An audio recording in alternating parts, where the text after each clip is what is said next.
আসসালামু আলাইকুম এভৰিৱান কি খবৰ আপোনালোকৰ আশা কৰিছোঁ আপোনালোকৰ আপোনালোকৰ সকলো ভালে আছে আৰু আপোনালোকৰ দোৱাত আমাৰো ভাল তো এই ৰাতিপুৱা শাক লৈ বহি গৈছোঁ ইনাক স্কুল পঠালোঁ স্কুল যোৱাৰ পাছত মূলা শাক আৰু মৰিচা শাক আনিছিলে তো শাকবিলাক বাচিবলৈ আৰম্ভ কৰিলোঁ আৰু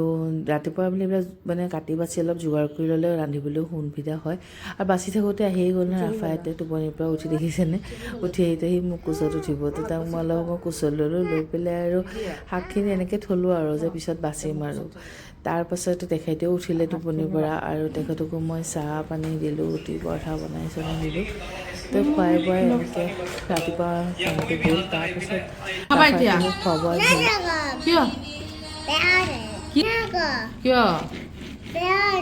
এই বেয়া লাগে কেনেকৈ হ'ব বেয়া লাগে আলু খোৱা আলু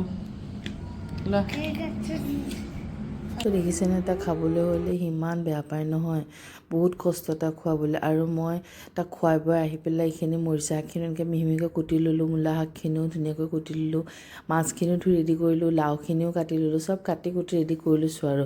মানে এইখিনিও কাটা কুটিখিনি দেখুওৱা নহ'ল কাৰণ দেখাব গ'লে ব্লগটো যিহেতু বহুত লাম্বাও হৈ যাব দীঘলো হৈ যাব আৰু কি কাটাখিনি দেখাম আৰু এই মাছখিনি ধুনীয়াকৈ নিমখ হালধি জিৰা গুড়া জলকীয়া গুড়া অলপ দি পেলাই ধুনীয়াকৈ মেৰিনেট কৰি থ'লোঁ ভাজিবলৈ আৰু অলপ সময়ৰ পিছতে ইয়াত দুটা কেৰাহীত তেল বহাই দিলোঁ আপুনি গোটেইখিনি বস্তু যে একেবাৰে কাটি কুটি ৰেডি কৰি লয় নহয় ৰান্ধিবলৈ বহুত সহজ হয় আৰু সোনকালে হয় তো মই দুটা কেৰাহী মই একেলগে অৱশ্যে তিনিটাই বহাওঁ কিন্তু মোৰ মাজৰটো অলপ বেয়া হৈছে বাৰ্ণাৰটো সেইকাৰণে মই বহাব পৰা নাই আৰু প্ৰথমতে মই কেৰাহীটোত মৰিচা বহালোঁ একে দিয়া নাই চিম্পল নহৰু দি পেলাই পিঁয়াজ দি অকণমান ভাজি জলকীয়া দি তাত শাকখিনি দি নিমখ দিলোঁ বাছ হৈ গ'ল আছে এনেকৈ মৰিচা শাকখিনি বনালোঁ আৰু এইফালে মাছ ভাজি আছোঁ দুটা সমানে লগাইছোঁ নহ'লে আৰু আজি মোৰ দেৰিও গৈছে আৰু মাছখিনি যিহেতু তৰকাৰী বনাম সেইকাৰণে মাছখিনি বেছি একদম মানে পূৰা ৰঙা কৰি ভাজিব নালাগে হালকা অলপ ব্ৰাউন কালাৰ হ'লেকৈ অলপ মিডিয়াম ফ্লেমত আপুনি অলপ সময় ভাজি ল'ব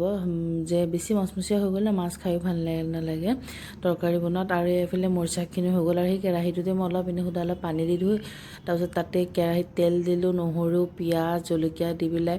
মূলা শাকখিনিও অলপখিনি ভাজিব দিলোঁ কাৰণ এইখিনিতে মূলা শাকখিনি বনাই দিম সেইখিনি ভাজোঁতে এইফালে মাছখিনিও ভাজা হৈ গ'ল যদি ইয়াত মই বগা আৰু ক'লা সৰিয়হ অলপ দি নহৰু দিলোঁ আৰু পিঁয়াজ আৰু কেঁচা জলকীয়া দি পেলাই এইফালেও এইখিনি ভাজিব দিলোঁ তো এইখিনি মই মিডিয়াম ফ্লেমত ৰাখি পেলাই ভাজা হৈ মানে সিফালৰ মূলা শাকখিনি পিঁয়াজখিনি ভাজা হৈ গ'ল যিহেতু তাত মই মূলা শাকখিনি এড কৰি দিলোঁ কি হ'ল জানেনে মূলা শাকত অলপ আদা দিব লাগে কিন্তু মই আদা দিবলৈ পাহৰি গ'লোঁ ৰাফায়াতে মাতি আছিলে সেইকাৰণে মই এনেকৈ থৈ পেলাই মানে পাহৰি গ'লোঁ গুচি গ'ল পিছত গৈ মনত পৰিছে তাৰপিছত গৈ পেলাই তাৰ ওচৰত আকৌ গৈ তাক এটা মই কল খাব দি থৈ আহিলোঁ মানে তুমি কল খোৱা তাক মানে মই যেতিয়া ৰান্ধি বাঢ়ি থাকোঁ ন তেতিয়া তাক অলপ মোবাইলটো চাব দিব লাগে বা টিভি লগাই দিব লাগে এনেকৈ মানে অকণ দিব লাগে তো ইমান ভাল নহয় কিন্তু সি আহি গেছৰ ওপৰত আহি যায় আহি বহুত দিগদাৰী কৰে সেইকাৰণে মই মানে অলপ সময় তাক দিওঁ মাজে মাজে তাৰ লগত গৈ পেলাই মই বহোঁ আৰু এইফালে দেখিলেনে তাৰ ওচৰৰ পৰা আহোঁতে এইফালে এইখিনি ৰঙা হৈ গ'ল তাৰপিছত মই লাওখিনাৰ এটা আলু এড কৰি দিছিলোঁ ৰাফায়াতৰ কাৰণে কাৰণ সি আলু হৈ পেলাই অলপ তাক ভাত খুৱাব পাৰোঁ মাজে মাজে আৰু নহ'লেতো সি খাওঁতে বহুত প্ৰব্লেম কৰে তাৰপাছত এই মৰিচাখিনি যে বাচি থৈছিলোঁ পাতখিনিতো শাক বনালোঁ আৰু ইয়াৰ ঠাৰিখিনি লৈ পেলাই এয়া ইয়াতে দি দিলোঁ মানে আজি মানে ভাবিছোঁ যে নাই একদম চিম্পুলকৈ বনাম আৰু লাও তৰকাৰী নহয় মোৰ মছলা খাই বেছি ভাল নালাগে তো আপোনালোকে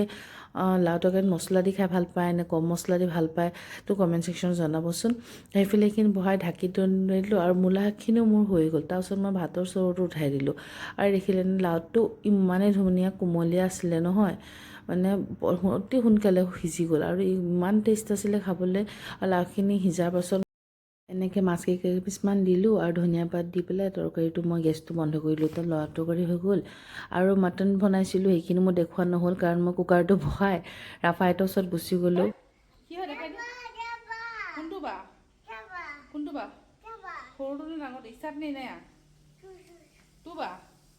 তুমি ৰংবিলাক এৰা এতিয়া বাক ক'বা শিকা আৰু এইবিলাক কোনে কৰিছে এইবিলাক